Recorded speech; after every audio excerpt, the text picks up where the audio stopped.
Est-ce qu'il y en a ici qui ont le feeling que ça va vraiment de plus en plus vite, la vie? Levez vos mains, ceux qui ont cette impression-là parfois. OK? Intéressant. Le point commun de toutes mes activités, essentiellement, c'est toujours la même chose, c'est l'être humain. Le monde intérieur, aujourd'hui, est très sollicité. Lorsqu'on regarde un petit peu les statistiques, c'est intéressant de voir ce qui se passe présentement, même au Québec. En 2010, mesdames et messieurs, il s'est prescrit 10 millions d'ordonnances d'antidépresseurs au Québec, pour 7 millions de population. Au Canada, 500 000 personnes s'absentent du travail chaque jour pour cause de santé mentale. 1,4 milliard de dollars par année au Canada en perte due à la santé mentale. On est tous arrivés ce matin sans que ça paraisse avec notre bagage. On a tous notre sac à dos.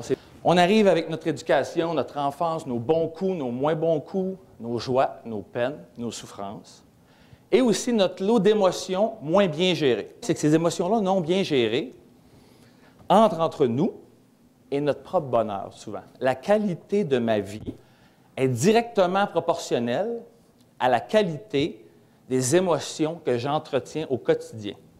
J'aimerais ça que vous la répétiez avec moi. OK, allons-y. La qualité de ma vie est directement proportionnelle. Le temps passé à mieux apprendre à gérer ses émotions est probablement le meilleur investissement que vous ferez jamais dans toute votre vie. Personne ne peut vous l'enlever. C'est un peu comme si, en méditant, vous étiez capable de vous connecter à un endroit comme, par exemple, la grande profondeur des océans, tout en voyant la tempête à la surface, mais sans vous laisser engloutir, envahir par la tempête.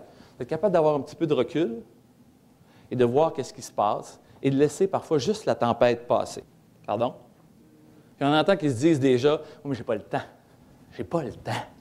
Je suis dans le jus. » En parlant de temps, ce temps de l'autre aspect qui est la pause annuelle.